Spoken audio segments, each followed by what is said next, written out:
When you work in finance long enough, you learn how to separate noise from wisdom. And sometimes, wisdom shows up in the simplest, most unpolished moments, like Warren Buffett sitting down for a quiet conversation with Jeff Cunningham. You may already be used to seeing Buffett as a master investor, a legendary CEO, a cultural icon. But when you listen to that conversation from a professional lens, you begin to realize something deeper. This isn't an interview. It's a masterclass on thinking, ethics, and navigating a chaotic world with clarity. What struck me first wasn't the billions Buffett controls, but the way he talked about his fear of public speaking. One of the most confident communicators on earth, someone who speaks in front of 40,000 shareholders every year, once avoided every class that required speaking, from high school through college. Only after graduation did he finally admit to himself that if he wanted to go far, he had to learn to speak. So he paid $100 for a Dale Carnegie course. And Buffett never saw it as an expense. He saw it as an investment. An investment that paid infinite returns, confidence, the ability to persuade, the courage to propose to his wife during the course. That alone tells you something most investors forget. Your voice, your confidence, your ability to stand in front of others. These aren't gifts. They're assets you can build. And when it comes to intellectual assets, Buffett leads us into a rare look at how he processes information. In a world overflowing with headlines, feeds, and noise, he doesn't rely on summaries, research teams, or curated dashboards. He relies on a habit. Read, read, and read. 5 newspapers a day, magazines, 10Ks, annual reports, biographies. Anything that fuels his curiosity. He reads 5 to 6 hours a day, not to overload his mind, but to sharpen it. Because Buffett says he has filters in his mind. When someone pitches him an investment idea, he often knows within 2 or 3 minutes whether he's interested. And if he's not, he stops it immediately, even if it might seem rude. He does it because he knows time is a non-renewable asset. From a financial standpoint, that's exactly what he's doing. Building a wide base through reading, then using highly refined filters to make fast, high-quality decisions. But Buffett doesn't just read to help him navigate markets. He reads to support something much bigger, his long-term faith in America. When he talks about buying his first stock, 1942, he was just 11 years old. The US was losing the war. The Philippines had fallen. The Bataan Death March had happened. Nothing about that period felt stable, and yet Buffett bought stocks. From that moment until now, regardless of recessions, crises, or panics, he has held onto one principle. No one has ever succeeded by betting against America since 1776. It isn't a patriotic slogan. It's an investing philosophy. Nations may struggle in the short term, but long-term human creativity, production, and innovation tend to break through. Still, long-term faith is not blind optimism. Buffett admits there were a couple of times when markets were too frothy. But even then, he believed that whatever high watermark markets set, they would eventually surpass it. What matters is not forecasting the short-term swings. It's understanding the engine of the world's biggest economy, an engine that continues to push forward. Then Buffett delivers one of the most important lessons in the entire conversation. Money can't save you once your reputation is gone.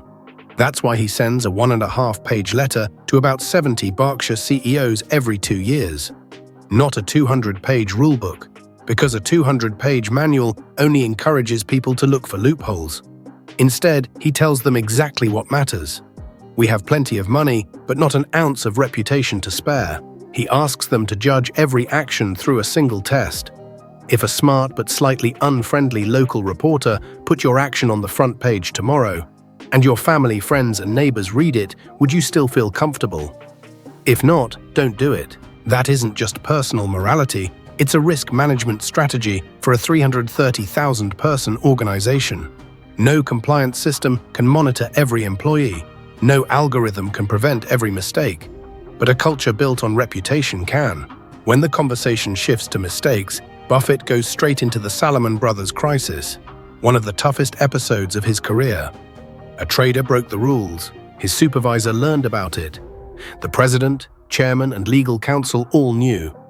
They all agreed they needed to report it to the Fed. And then, no one did.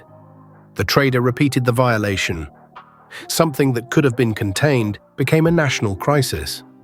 Buffett doesn't sugarcoat it. Instead, he gives what I believe is one of the cleanest crisis management frameworks in all of finance. Get it right, get it fast, get it out, get it over. The first sign of wrongdoing isn't a cue to hide, it's a cue for transparency. Buffett isn't naive either. He says plainly that in an organization of 330,000 people, dozens are probably doing something wrong at any given moment. No company is perfect. The difference lies in how you respond. The company must accept responsibility. Individuals must face consequences. But not every corporate fine means executives should go to jail.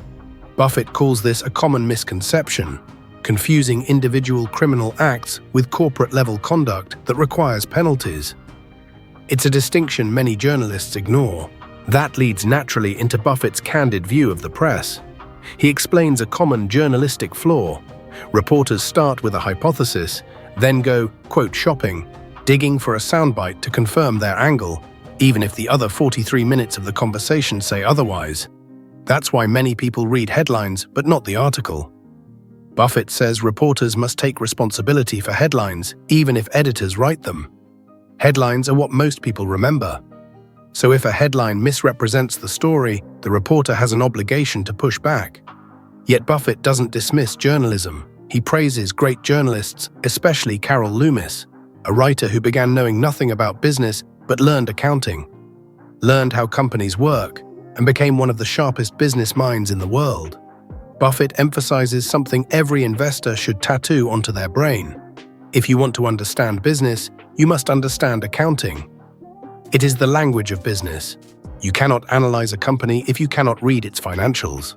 The conversation also reveals Buffett's communication strategy in the social media era. Berkshire almost completely ignores social platforms. Its website hasn't changed in 20 years. And while the world obsesses over 140-character tweets, Buffett writes 20,000-word annual letters.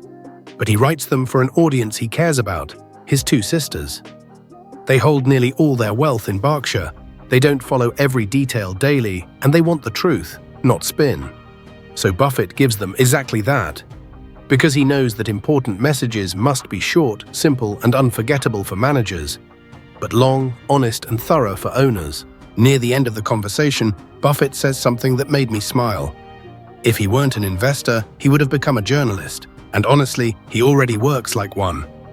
When he evaluates the Washington Post or a multi-billion-dollar railroad, he treats it like a reporting assignment. He starts with a hypothesis. I think it's worth this much. Then he gathers facts, and most importantly, he tries not to pick only the facts that support his prior belief. That's what separates independent thinkers from people who simply collect data to justify what they already want to believe. Everything in that conversation, from the Dale Carnegie course to the 5 newspapers a day, from the Salomon scandal to his philosophy on reputation, from his views on journalism to his belief in writing plainly, connects into one unified message. Good thinking is not an inborn talent. It's the result of good habits, strong discipline, and clear ethics. And perhaps the biggest lesson for anyone in finance is this. Sometimes, to become a great investor, you first need to become a great human being. Someone who knows how to communicate, how to read deeply, how to take responsibility, how to confront truth, how to protect reputation, and how to ignore noise so you can focus on what truly matters.